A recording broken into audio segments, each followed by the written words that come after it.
Greetings and welcome back to room 303 and our Talks with Walt, as we are calling our study through the deathbed edition of Walt Whitman's Leaves of Grass. We now turn to one of the great poems of Leaves of Grass, one of the greatest international poems of Leaves of Grass, that celebration of all things world, Monde, in Salut, Monde. We're now turning to the first section of this one, and right away, and I hope that you're looking at your copy of Leaves of Grass in front of you. I hope for sure that you've got a copy of Salut Monde in front of you, and notice right away the exclamation points and the question marks. Do you see it? For example, right there in the very title, you have the exclamation points. You'll have 3 of them in the opening stanza. You'll have 12 question marks, which are going to remind us, interestingly, of Keats's Ode on a Grecian Urn. The influences on Whitman by someone like Keats can't be overstated, I believe.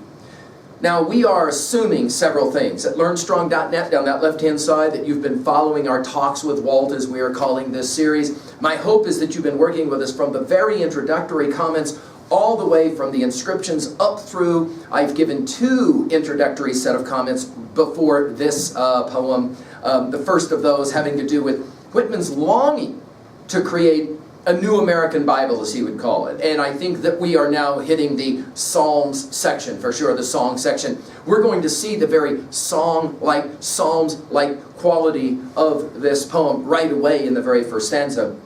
And as well, I've just given a brief introductory set of comments about the background of this poem, so I recommend that you go and take a look at that. Now, in regards to background, right away, I want to say a couple of things. The French language for Whitman is symbolic.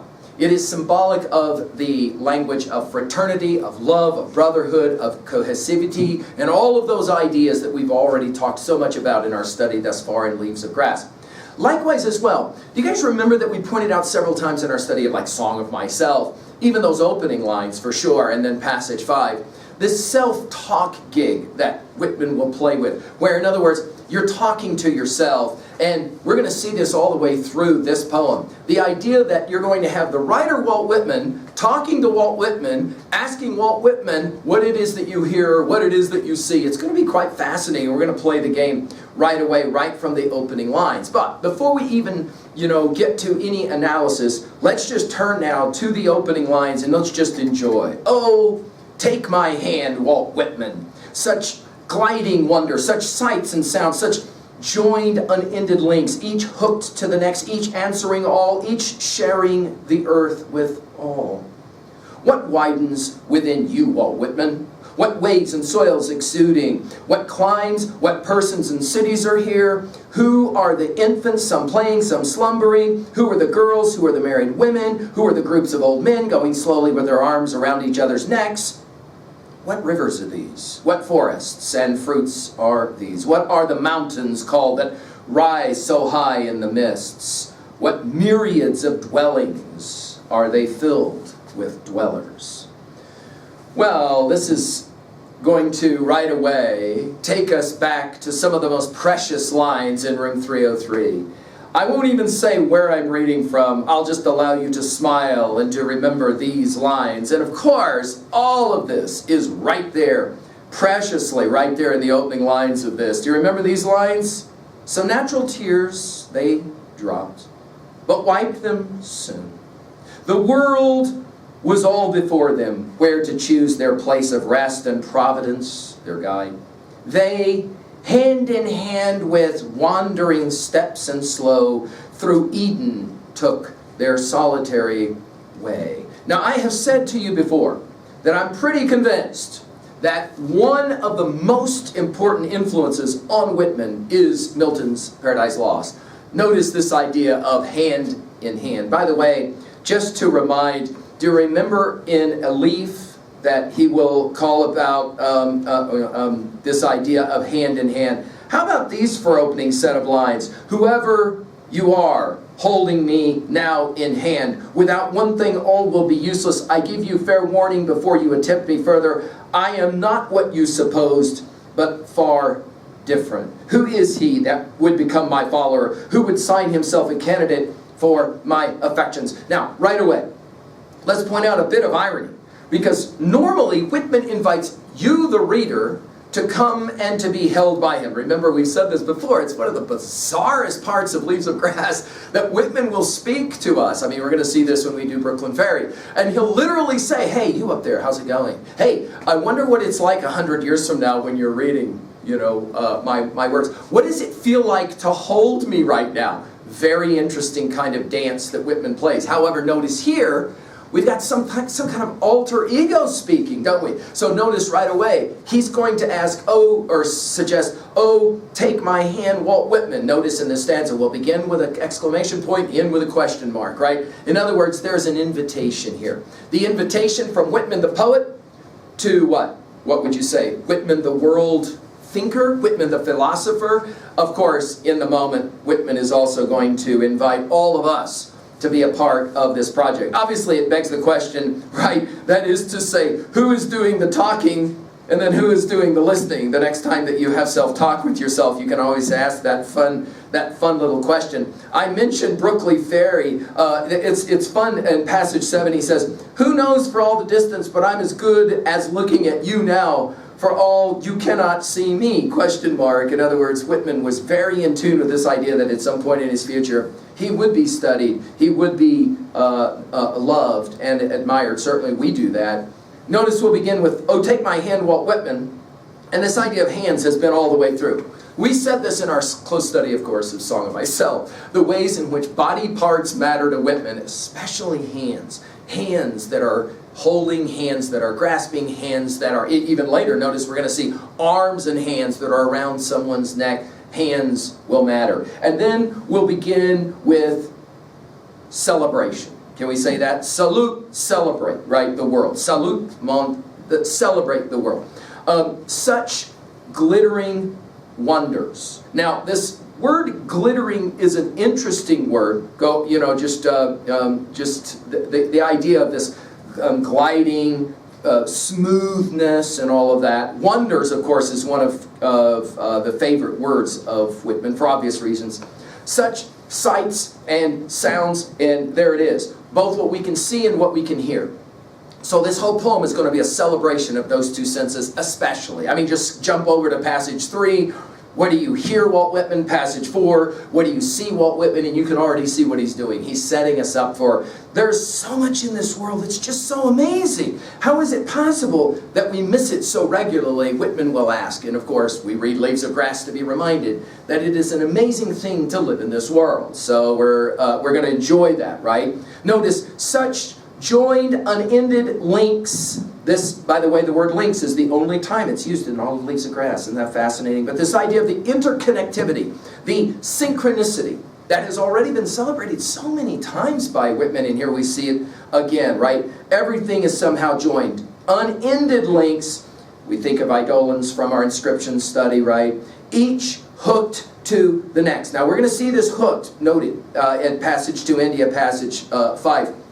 We're going to come back to this idea. Everything is somehow connected in fascinating ways. Notice the repetition of the eaches here. Each answering all, each sharing the earth with all. All is, of course, one of the favorite words of Whitman. He is the great poet of inclusivity. One of the arguments that we have been making about reading Leaves of Grass seriously, and I mean every poem of Leaves of Grass, this is in many ways a more obscure poem. I mean, when people say they know Leaves of Grass, you ask them about Salut, Monde, they often will say, no, I'm not familiar with that poem, and yet by the time we finish, you're going to say, man, this poem needs to be read today especially, because Whitman was way ahead of his time. What do you understand? We're all connected. We're all connected.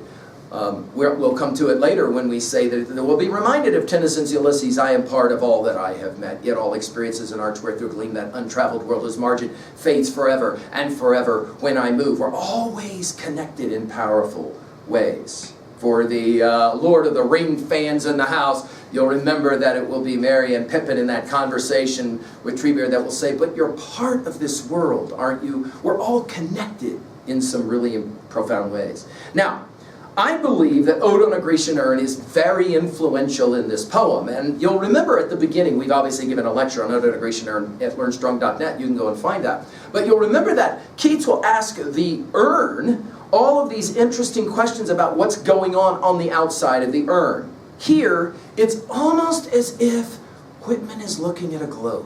Now we're going to ask this at 3B later, but can you remember the first time you ever really looked at a globe? You were probably a child. And you saw this amazing sphere, this perfect ball with all this stuff on it and all this blue. And it just kind of blew your mind when you were looking at it. Do you remember it? Spinning it and looking, especially in the really old ones where they used to put the little bumps on it to equate the mountains and that kind of thing. And you're spinning it and you're looking at it. Very much that's exactly what Whitman is doing here. And he'll marvel, right? He begins with the idea of evolution. It's foundational to reading Leaves of Grass. What widens within you, Walt Whitman, the second time, right? And again, it's fascinating because Walt Whitman is not used as a name very regularly in Leaves of Grass. Remember, as we said, that opening 1855 edition didn't even have his name on the cover, right? And later it was added. What widens within you, Walt Whitman? What waves and soils, by the way, we're going to get 8 of these what waves and soils exuding, this idea of growing. It's so remarkable to read Leaves of Grass from the very beginning, the very first poem, all the way to this moment, and recognize the echoes. Can we put that in our notes at 2B? The echoes that are constantly happening in this poem. We're always talking about exusion, that idea of exuding, that idea of growing, dynamic growth.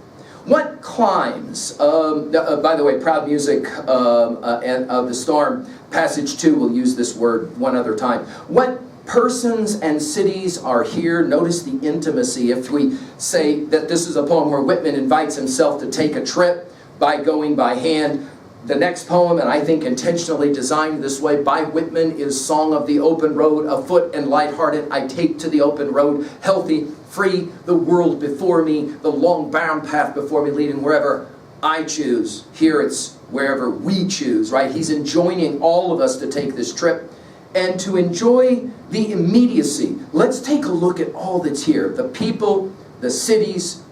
Who are the infants? Notice he'll have this repetition 4 times of who. Who are the infants? Of course, we cannot help but point out that one of the most precious passages of Song of Myself is passage 6, when a child will approach asking, what is the grass? And so we're back to children. Whitman loves the idea of emphasizing that we all came into this world as children, as infants.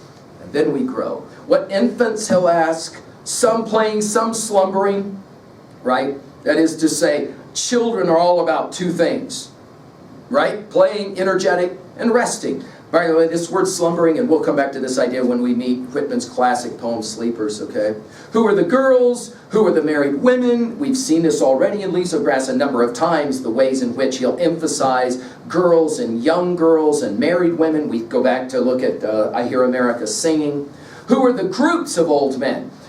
Going slowly with their arms about each other's necks. I Hear America Singing, this same idea where the young men are singing with their arms around each other. Here it's the old men. And it's always an interesting question to ask. At what point did Whitman begin to think of himself as old?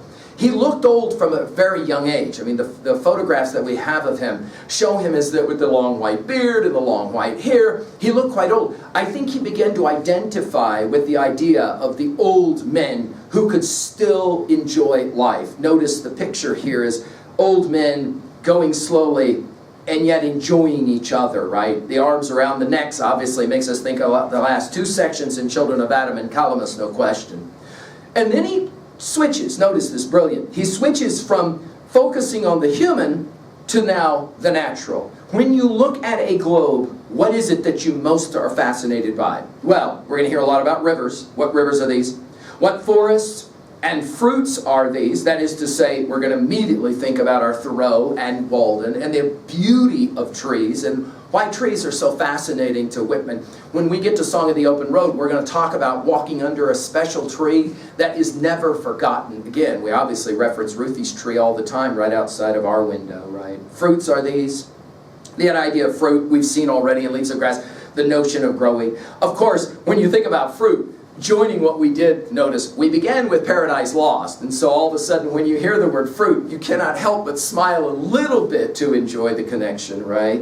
What are the mountains, right, called?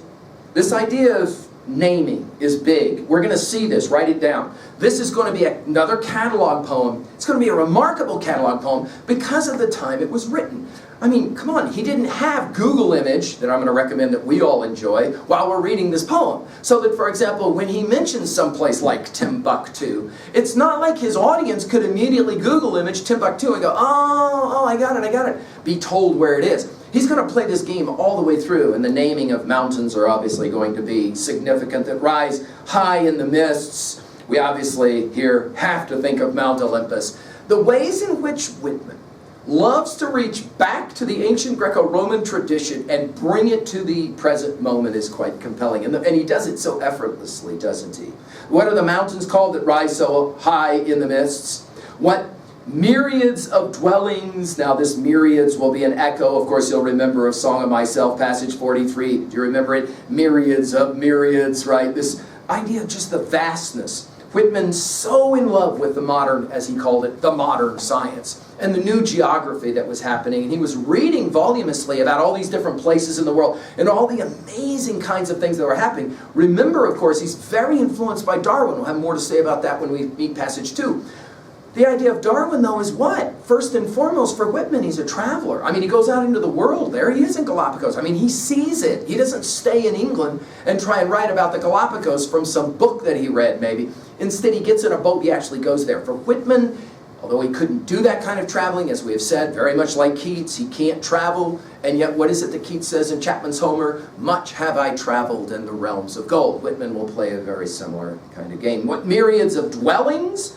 Are they filled with dwellers? And again, to finish with this idea of how we're all connected in some way. And if you'll hear this echoes from Eidolons, I mean, just go back and read Eidolons again from the inscription section. You will find how that idea was already being represented in the inscription section.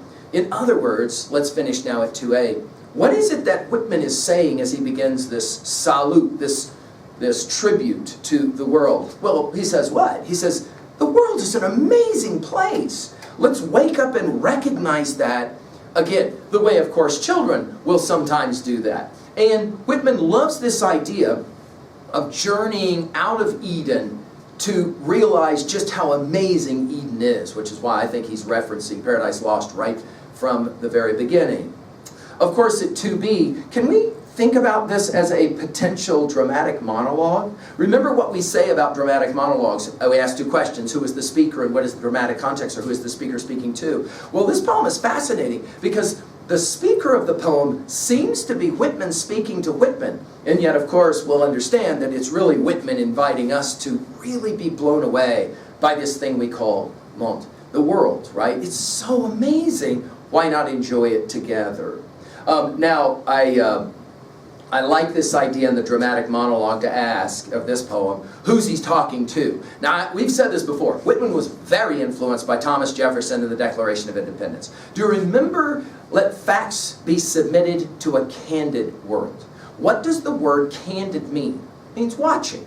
That is to say, I think Whitman understands this idea of the world is watching. He very much had this view that America was a country that was being watched by all the other countries of the world. And so what does he want to do in this poem? He wants to say to all the other countries of the world, I see you, I'm aware that you're there, and I want to celebrate you as much as I will celebrate myself. Now, if you hear any echoes there of the opening lines of Song of Myself, I sing myself and celebrate myself, and what I assume you shall assume, for every atom belonging to me as well belongs to you. That notion that everything I'm going to say about America, I'm happy to say about the rest of the world as well, which is going to make it a very interesting study, because Whitman at the same time is both nationalist and internationalist, which makes him a remarkable artist to try and pull something like that off, which is why, even today, Whitman is the most loved world poet. And I think a poem like this is going to take us there. It will culminate in his passage to India. You can write that one down already at 3a. Okay. Of course, at 2b, just to finish, the repetitions, the anaphorias, we call it, this repeating of what, who. Notice it gives it a sense of a song, like a psalm, yes? Finally, at 3a, well, I mentioned Keats's Ode on a Grecian Urn. Obviously, we're talking about Paradise Lost. I like all the other echoes from all the previous poems as well, to get a sense of that.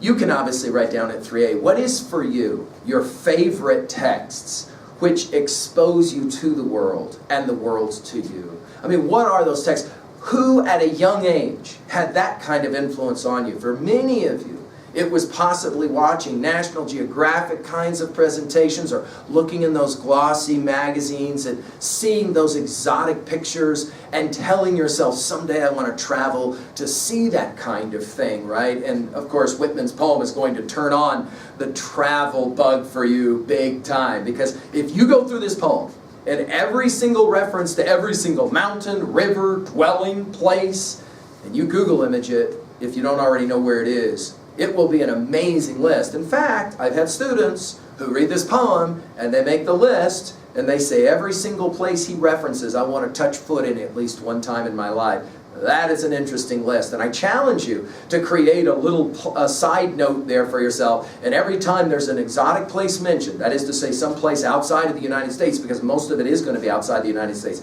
you just start making that list to say, wow, I would love someday to be able to see that. Of course, as we've said, you have the advantage of having remarkable technologies which can almost virtually take you there, if you will, to see it. Finally, at 3B, how can we relate? And that's my goal here, guys, just to remind, in our talks with Walt, it's a conversation with Walt Whitman that Walt Whitman has back with us, and he says, think seriously about some of the stuff I'm saying, but laugh along with me, journey with me. So let's ask this question. What for you already are your favorite places in this world? Or how about this question? What fascinates you most about this world? Turns you into a term we're going to get in the second stanza, curious, makes you wonder. He used this term already, wonders. What is for you the wonders of the world? So that, for example, if somebody tries to tell you that the world stinks, it's a wretched place, there's no reason to be alive, your immediate instinct is to come back and say, no. Hey, I can name you three wonders of the world right now. What are those for you? And as one of my students once pointed out, is it disturbing I can't quickly give you 3 wonders of the world? You might want to start thinking about why